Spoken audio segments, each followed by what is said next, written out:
Bonsoir Christophe. Bonsoir Bonsoir à Jérôme. tous. Viens avec moi dans la lumière. Alors la lumière, Voilà.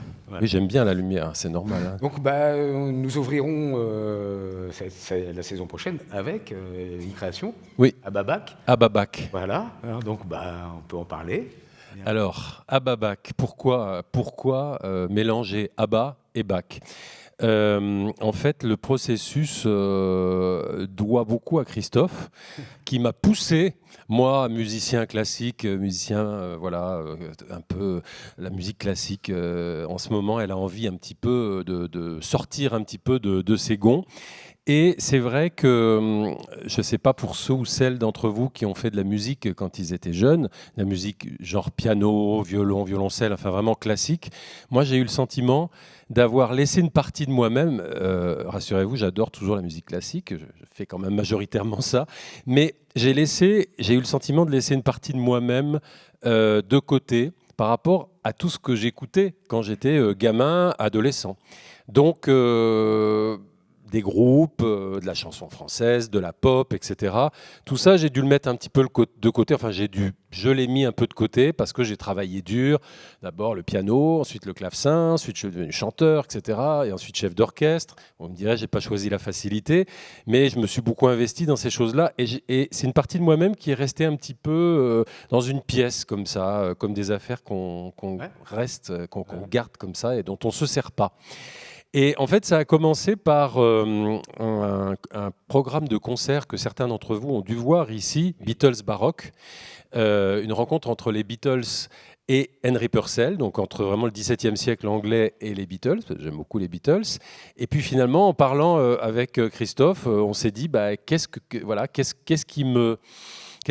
en quoi j'aurais envie de continuer cette démarche-là. Alors j'ai essayé plusieurs choses, certaines marchaient pas, comment on pouvait se faire rencontrer justement un compositeur classique, et puis... On avait pensé à Queen aussi. Oui, on avait pensé à Queen, puis je sais pas, j'y arrivais pas, c'était tellement typé, c'était tellement relié à une personnalité de chanteur, et tout d'un coup je me suis dit, mais Abba Bach, Bach Abba, Abba Bach.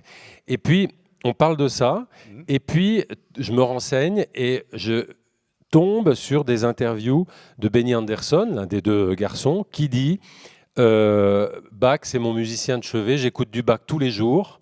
Je me dis, ah ben ça alors, c'est quand même un signe. Et puis je réécoute des chansons que je n'avais pas écoutées depuis longtemps, que vous connaissez tous. Oui. Et tout d'un coup, dans une des chansons, j'entends un choral de Bach, c'est-à-dire quelque chose à quatre voix, chanté, les trucs un peu religieux, complètement revu et corrigé par ABBA. C'est dans la chanson qui s'appelle Lay all your love on me. Il y a vraiment du Bach. Et je me dis, mais alors c'est du Bach ou pas?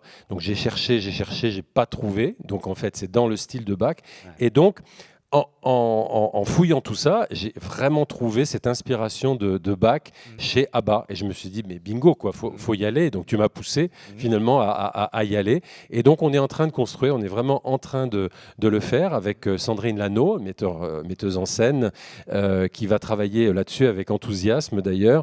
On est en train de construire une rencontre entre la musique de Bach et la musique d'ABBA qui ont beaucoup de choses en commun, ce goût du rythme, parce que Bach, c'est vraiment, il y a un groove, vraiment, voilà, il y a un rythme incroyable, le goût de la mélodie aussi, parce qu'il y a des mélodies de Bach que vous connaissez certainement qui seront dans le spectacle. La fameuse musique de pub, c'est ça, non? Ben, par exemple, c'est ça.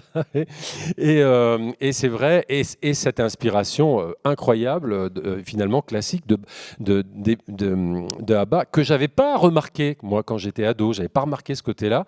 Et là, maintenant, en étant à l'intérieur de la musique, je me rends bien compte que finalement, des groupes comme ABBA, ils ont une très solide formation classique, hein, musicale, et que, évidemment, la musique classique, elle sert d'inspiration perpétuelle finalement à toutes sortes de musiques, dont la pop, mais bien d'autres.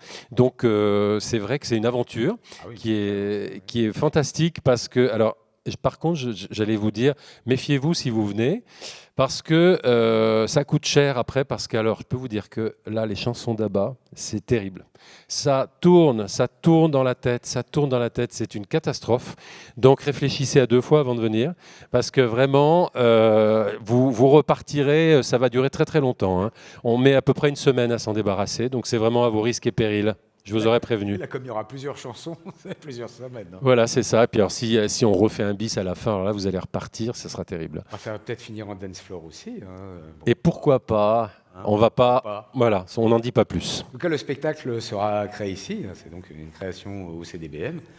Et on aura plaisir à passer un grand et un beau moment ensemble. Oui. Et ce que je voulais dire aussi par rapport à ça, c'est que ce qui m'intéressait, c'est qu'il y a beaucoup le jazz, la pop, toutes sortes de musiques qui ont utilisé de la musique classique avec les instruments, les moyens techniques qui leur sont propres.